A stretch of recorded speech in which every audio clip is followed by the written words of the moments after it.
Today, I'm putting the Wildfare Pro Chef Prep Cookset to the ultimate test. Let's see if it's good enough to be called pro while being versatile enough to work in a camp kitchen.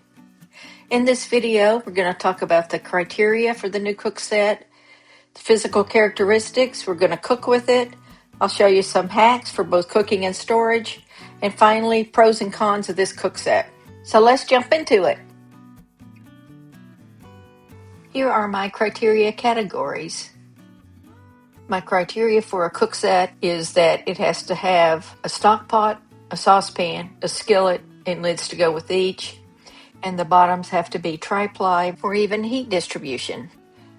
The set must work with induction, propane, and campfires. Weigh less than 10 pounds. Be usable for 2 people or a crowd. Have a 10-year warranty. And finally, for this very durable, high-performing professional Cookset, I have set the budget for $150 or less. First, let's do a super quick unboxing.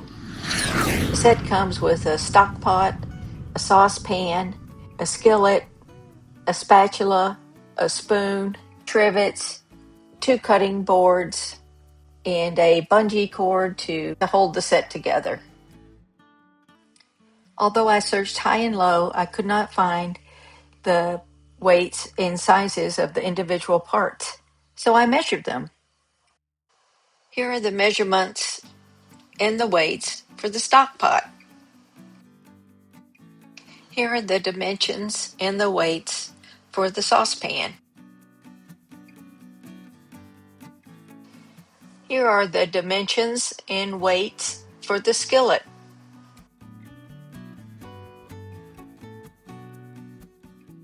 Here's a summary of the volume, dimensions, and weights for the individual pieces of the Cookset as well as the total. Now let's cook and test this cookware. To check the performance of the stock pot, I decided to cook my pumpkin parmesan soup. I'm checking this recipe again as part of a potential video. Let me know if you're interested in that, and I will make the video. I wanted to check how the pot cooked in general, but very specifically, I wanted to know how it would do with a very thick soup. Was there a tendency to stick or burn? And was the cooking even? Flying colors all the way with this pot. I tested this saucepan by cooking a very thick hot dog style chili. No issues here with sticking either, and the heating was very even. So I used the skillet to cook some hot dogs. They cook very evenly with no sticking, other than the fond that developed, just like my high-end cookware. To summarize, all the cooking pieces perform well. Now let's check for ease of cleanup. You can see there's residue from the sugars from the hot dogs. I just add some water and use my Lodge scraper across it, and it comes off very easily.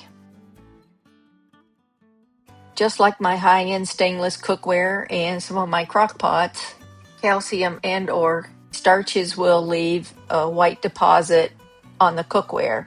The easiest way I've ever found to clean that off is with some vinegar on a paper towel, or just put onto the pot itself and just lightly rub with a paper towel.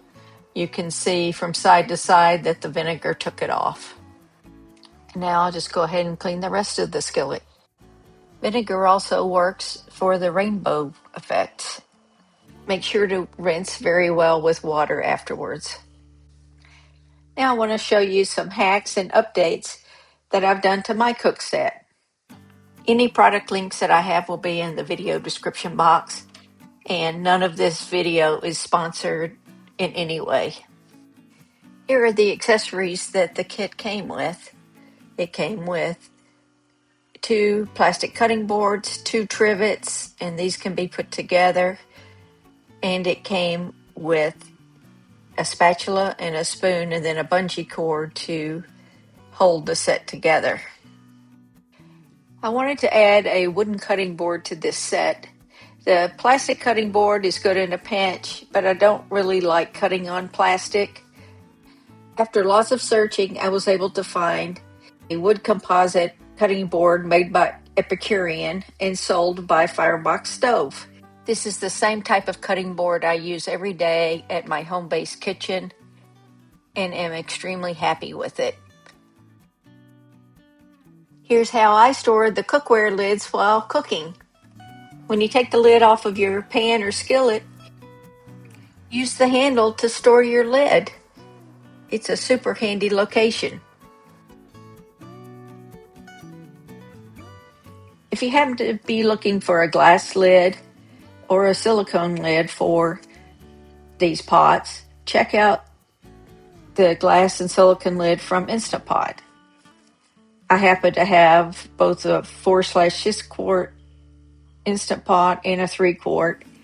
The larger lid fits the stock pot, and the lids from the 3 quart fit the saucepan.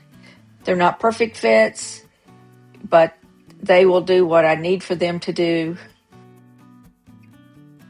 One of my main criteria for selecting this set is that the pots and pans nest together. You can see me putting the set back together here.